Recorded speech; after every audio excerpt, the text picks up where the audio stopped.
In this video, I will show you how to get Unshadowbanned on TikTok. It's a very simple tutorial that works on all devices.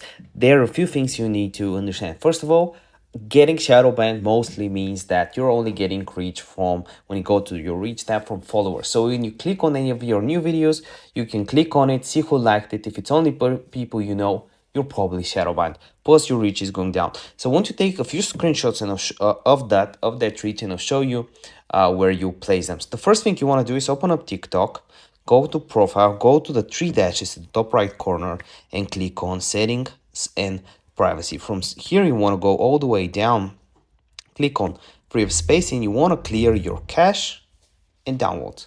That's the first thing you want to do. Next thing you want to do is you want to click on report problem, and you want to see I want to make my account secure, so you can popular, here it is, or you can search for it and you can report a problem when you click no.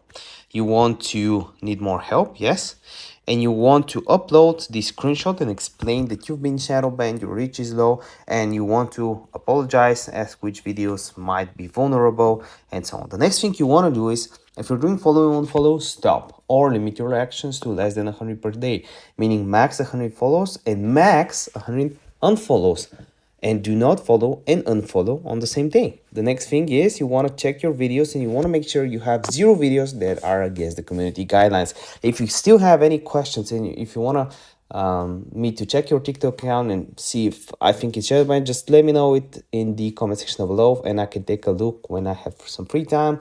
Like the video for the algorithm.